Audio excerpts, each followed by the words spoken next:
দেখো, এই ভিডিওতে আমরা অনুসর্গ সম্পর্কে আলোচনা করব। এর আগে আরো দুটো ভিডিও চলে গেছে, একটা হচ্ছে কারকের সামগ্রিক এর উপরে, ঠিক আছে, আর একটা হচ্ছে বিভক্তির উপরে। তোমরা কিন্তু অবশ্যই ওই দুটো ভিডিও দেখবে, তারপর এই ভিডিওটা দেখবে, কারণ আমরা পুরো একটা সিরিজ ধরে আলোচনা করতে করতে করতে চলে আসছে আর কি। সেই জন্য সুবিধাটা কি হবে, আগের ভিডিওগুলো দেখার পরে যদি তুমি এটা দেখো তাহলে বুঝতে কোনো প্রবলেম হবে না। ঠিক আছে, তো চলো শুরু করা যাক।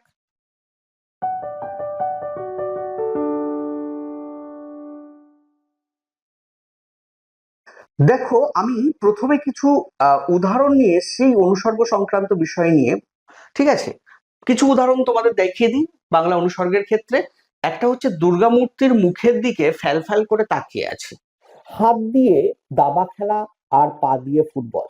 ওই মেয়েটির কাছে সন্ধ্যা তারা আছে, কেন চেয়ে আছো গো মা মুখপানে, আর খাবারের দাম বাবদ খুব বেশি দিতে হলো না, এই কটা মাত্র টাকা, বই তো নয়। তার উপরে একটা বাক্য আমি লিখে দিয়েছি, দেখো, বলছে বাক্যে ব্যবহার হতে গেলে এই শব্দগুলো শব্দ বিভক্তি জুড়ে পদ হয়, তবুও অনেক সময় দেখা যায় যে বাক্যের অন্য পদের সঙ্গে সম্পর্ক তৈরি করতে সেই শব্দ বিভক্তির জোড়াটাও যথেষ্ট হচ্ছে না। অর্থাৎ এর আগে আমরা বিভক্তি পড়ার সময় বলেছিলাম যে বাক্যের মধ্যে যখন শব্দ বসছে তখন সেটা পদ হয়ে যাচ্ছে, আর ওই পদগুলো পাশাপাশি বসে একটা বাক্য তৈরি করছে। সব ক্ষেত্রে এই পদ কিন্তু পাশাপাশি বসেও বাক্য হওয়া সম্ভব নয়। তুমি এখানে এই মুখের দিকে উদাহরণটা নিয়ে নাও না।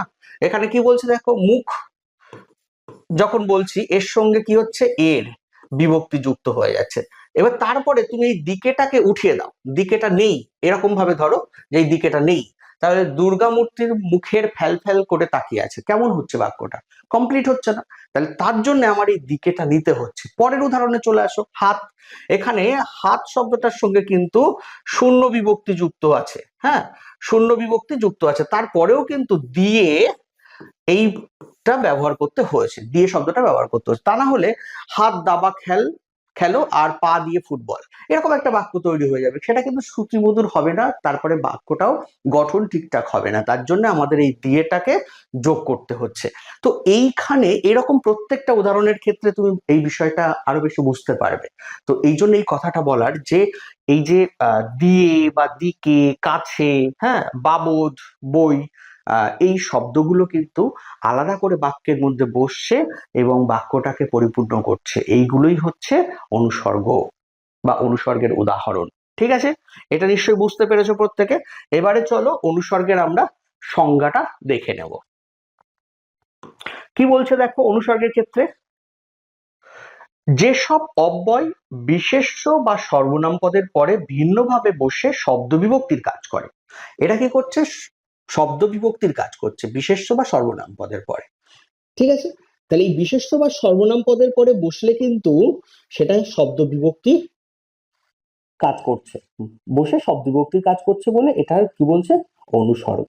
এই অনুসর্গের কিন্তু আরো নাম রয়েছে, পরাসর্গ, সম্বন্ধীয়, কর্মপ্রবচনীয়। মাধ্যমিকে কিন্তু এটা আসে যে অনুসর্গের অপর নাম কি, বা বলে যে পরাসর্গ কাকে বলে, ঠিক আছে, বা বলতে পারে যে সম্বন্ধীয় এটা আর কোন নামে চেনা যায় বলে চারটা অপশন দিয়ে দিল।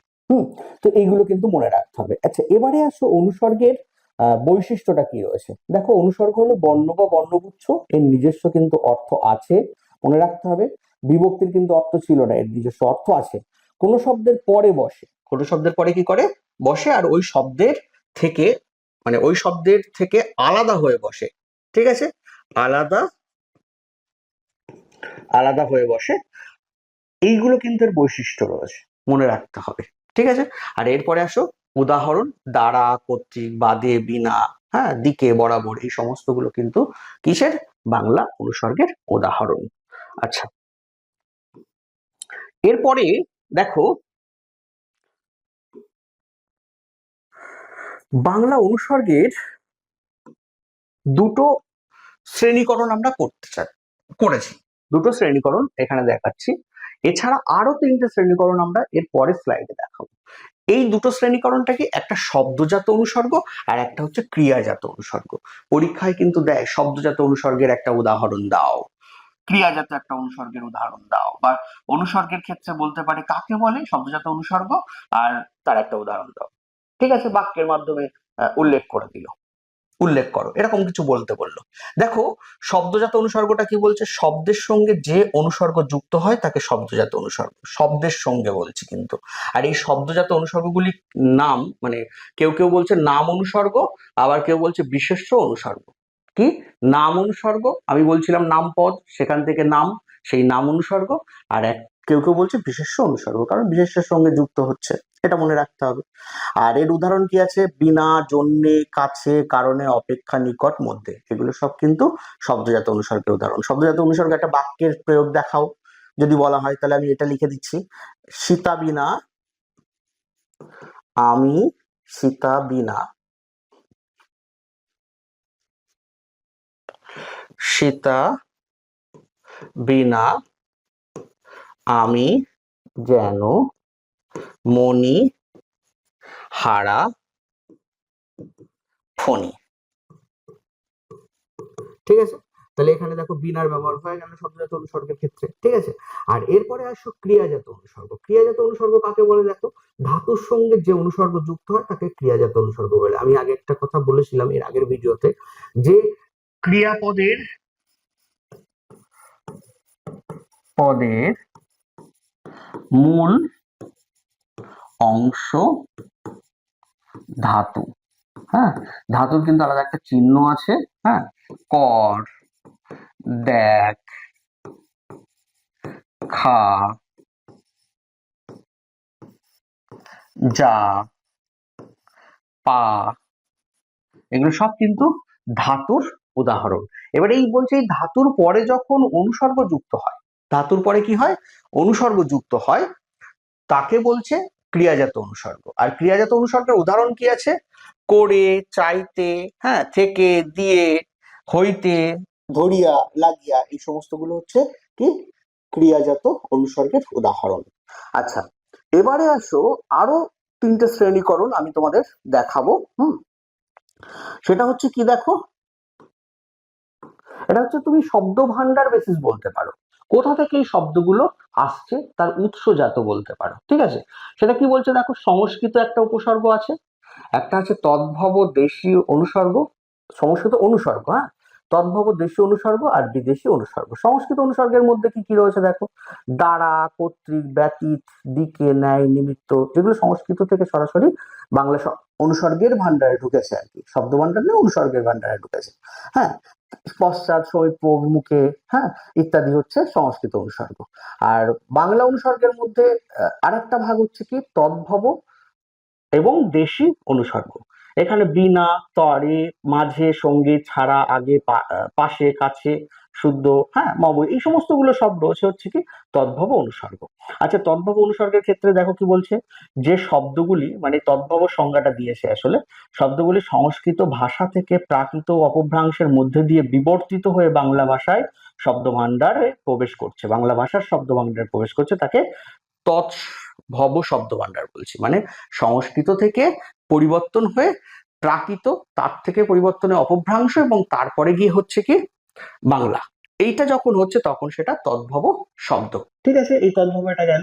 আবার দেখো কি বলছে, দেশি শব্দ, বিভিন্ন অনার্য জাতি যারা এখানে বসবাস করত, হ্যাঁ, তাদের থেকে যে সব মানে উপসর্গগুলো ঢুকেছে শব্দ ভান্ডারে, এখানে উপসর্গ না, অ্যাকচুয়ালি তাদের থেকে যে শব্দগুলো ঢুকেছে তাকে বলছি দেশি শব্দ। ঠিক আছে, তো সেই দেশি শব্দ যেমন দ্রাবিড়, মঙ্গোলীয়, ভোটচীনীয়, এই যে জাতি বা বংশ রয়েছে তাদের থেকে কি হচ্ছে শব্দগুলো ঢুকছে, সেটা বলছে কিন্তু দেশি শব্দ। আর এই তাদের থেকে যে অনুসর্গ ঢুকেছে সেটা হচ্ছে দেশি অনুসর্গ। আর এরপরে চলো বিদেশি। বিদেশি হচ্ছে কোনগুলো, বিদেশি হচ্ছে পর্তুগিজ, ঠিক আছে, আরো অন্যান্য জাতি যারা রয়েছে, চীনা, আরো অন্যান্য তোমার আরবি, ফার্সি, এই সমস্ত ওদের থেকে যে অনুসর্গ ঢুকছে, এই বরাবর, বনাম, দরুন, বাদে, বাবদ, বদলে, এই সমস্ত গুলো ওদের থেকে ঢুকছে। এখানে দেখো বিদেশি কি বলছে, বিভিন্ন সময়ে বাংলা ভাষাভাষী মানুষের অন্য ভাষাভাষী মানুষের সংস্পর্শে এসে তাদের ভাষা থেকে যেসব শব্দ গ্রহণ করছে, বাংলা ভাষার শব্দ ভান্ডারে অন্য ভাষার শব্দ গৃহীত হয়েছে, সেগুলোকে বলছি বিদেশি শব্দ। অন্য ভাষা থেকে যে শব্দ গ্রহণ করা হচ্ছে সেটাই হচ্ছে বিদেশি শব্দ। আর অন্য ভাষা থেকে তাহলে অনুসর্গ যেগুলো গ্রহণ করা হচ্ছে সেগুলো বিদেশি অনুসর্গ। ঠিক আছে, তাহলে এটা নিশ্চয়ই বুঝতে কারো সমস্যা নেই। আমরা তাহলে এখানে তিনটে পেলাম, একটা হচ্ছে সংস্কৃত অনুসর্গ, তদ্ভব বা তদ্ভব এবং দেশীয় অনুসর্গ, আর একটা আছে বিদেশি অনুসর্গ। ঠিক আছে, এগুলো কিন্তু মনে রাখতে হবে, পরীক্ষায় দেয় যে সংস্কৃত অনুসর্গের একটা উদাহরণ দাও, ঠিক আছে, বা বিদেশি অনুসর্গের একটা উদাহরণ দাও, হ্যাঁ, এরকম দিয়ে দেয়। আচ্ছা, এরপরে দেখো কি বলছে, বিভক্তি এবং অনুসর্গের পার্থক্য। বিভক্তি এবং অনুসর্গের পার্থক্য। আমরা বিভক্তি কাকে বলে এর আগের ভিডিওতে দেখেছি। বিভক্তি কি করছিল, কোনো শব্দের পরে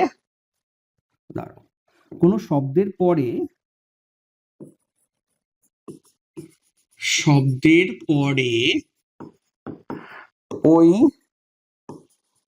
শব্দের সঙ্গে যুক্ত হয়ে বসে।